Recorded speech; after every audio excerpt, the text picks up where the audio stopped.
But is this grand enough for you, Betty?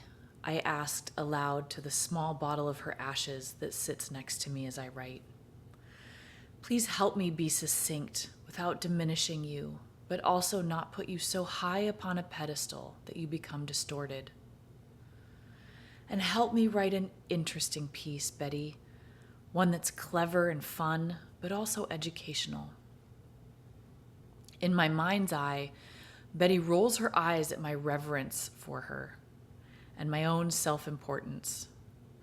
I like to imagine she was an eye roller, and that had we been friends, we'd have been sardonic and irreverent together, rolling our eyes and smiling at the absurdities of life as we sipped champagne in the afternoon. Ha ha ha ha! We'd laugh with our mouths wide open, leaning back in our lounge chairs as the sun's golden rays beamed upon our bare legs. So much of my life is possible because Betty lived hers. From enjoying the now rather common modern ritual of shaving one's head to usher in change and break free of objectification, to getting to live a life where I can exist outside of a husband's orbit, to be able to explore gender and shift and change with it as I've aged. Immersing myself in the life and adventures of Betty Dodson throughout the body sex facilitator training has empowered me to locate myself within the river of women, witches, and priestesses that birthed me. When my great-grandmothers reached childbearing age, they couldn't vote in elections, have their own bank accounts, or careers. They survived ongoing marital rape. And in spite of all of this, they made our lives possible. Thanks to Betty, I've been rewriting the story of my young sex life, reclaiming territory I was taught to cede because of my pleasure and reproductive tackle. Let's pause here for a sec, can we, and ponder something together? What is a virgin but a false construct of misaligned purity that exists solely for the purpose of controlling half the population? What might be possible for our lives if we weren't wrapped up in the nasty, twisted story of virginity? And who's benefiting from that dusty, petulant old notion anyway? Here's the new story I've been teaching my inner younger selves. All that skittle-diddling of my youth counted as sex. I was the first to penetrate my vagina and was a robustly good lover to myself long before anyone else. I didn't lose my virginity to Kevin on that tweed sleeper sofa in my friend's basement on my 17th birthday. I didn't lose anything at all. I was not a passive, fainting flower of a boy girl whose sexuality and youth was squandered on shyness and pandering. Rather, I was a robustly sexual creature, fun and adventurous sexually from about 4 onwards. I stopped humping my pillows sometime before puberty and began using my fingers, my expert hands, finding the things that felt good and brought me to orgasm. I belong to me and always have, regardless of what's being reflected back at me from the world outside of myself. It is of the utmost importance that we touch ourselves, in spite of being shamed for it, because right there at the top of our juicy thighs is where the worlds meet. Spirit becoming nature, nature becoming matter. Touching ourselves is the most effortless and delicious way to access our power.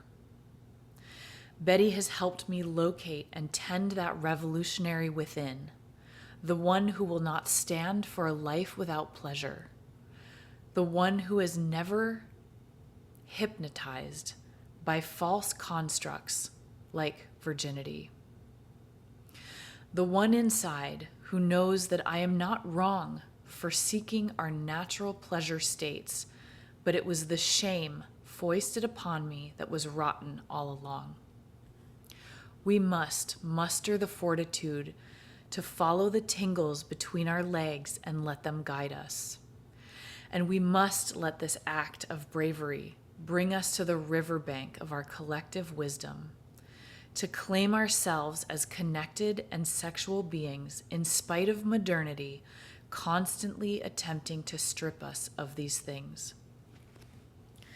I ended up in Betty's shrine room because my Airbnb canceled at the last minute. This shrine room is also Carlin's attic office. Betty's art, journals, awards, dildos, all of it is there in the attic. Carlin, the legacy keeper of all things Betty and body sex, beloved sister and mentor to me. We aren't technically siblings, but aren't we? Is it not just the paperwork of separation that taught us that we're not related, that drew the false line between our relatedness? Are we not both descendants of the long line of practitioners of pleasure? As we chit-chatted over dinner and then in the attic office shrine room, our broken lineages mended, our words timeless and connected, ancient and current. The walls of the attic hummed with Betty's energy and all those orgasms she had and helped people have. Her artwork on the walls pulsed with delectable orgasmic energy.